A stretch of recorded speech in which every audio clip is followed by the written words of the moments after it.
Hi, welcome to a help video on the momentum impact questions that were on the worksheet. I'm going to go through them one at a time. If you want to move straight on to questions 2 and 3 in the video, just scroll forward to the right point in the video. It should be fairly obvious which ones where they are. Okay, first question. You've got this lorry reversing at 0.8 meters per second. It backs into the fence. It says it stops the lorry, so there's a little bit of hidden information in there. The fact that the lorry comes to rest, its final velocity is 0. But the first question is, what's the initial momentum of the lorry? Well, its initial momentum is calculated by the mass times its initial velocity. So that's its 2,000 kilograms times 0.8 meters per second, which gives you an answer of 1,600 kilograms meters per second for its initial momentum. Okay, you want to know in part B what the force of the impact is. Now, to do that, you're going to use the equation that force is the change in momentum divided by the time taken for the change. And here, the change in momentum is the 1,600 kilograms meters per second minus the 0 because it comes to rest. Okay, it stops. And you divide that by the 0.5 seconds of a second that it takes for the fence to actually do the stopping. That works out to be 3,200 newtons or 3.2 kilonewtons if you prefer. Question 2 is a little bit more straightforward. You haven't got the 0 value hidden in the question, but you have got two different speeds. This time, a car is hit by another vehicle and it speeds up. Now, you have to get the final velocity here. To calculate change in momentum of the car, the final velocity is 8. The initial velocity was 3.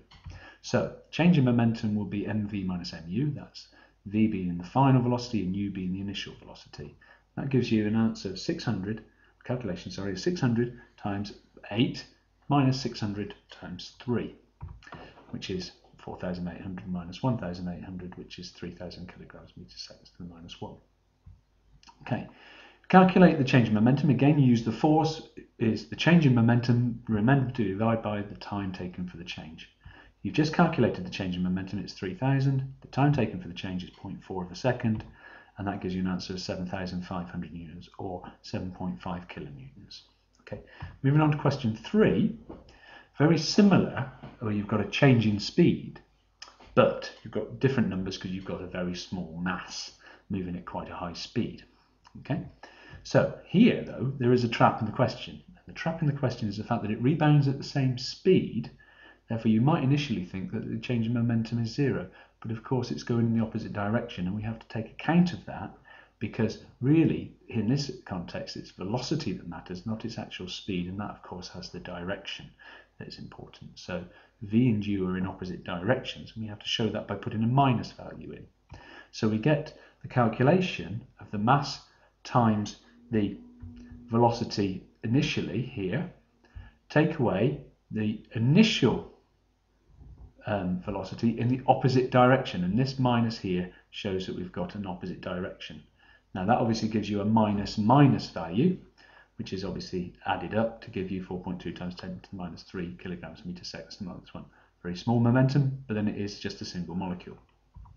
Okay, again, to calculate the force in part B, we divide the change in momentum by the time taken for the change. And this time we're told it's 0.22 nanoseconds. Okay, so having been quite pleased with yourselves that you might have actually spotted the minus trap in the first part, you've got to spot the nanoseconds trap in the second part. So it's 4.2 times 10 to the minus 23, which is the answer from above, divided by 0.22 times 10 to the minus 9 the second, to indicate the nanoseconds. That works out to be 1.9 times 10 to the minus 13 newtons. Okay, I hope this has been of help to you. If not, run through the video again, and if it's still difficult, difficulty with it, then contact me and I'll try and help you. Thanks very much. Bye bye.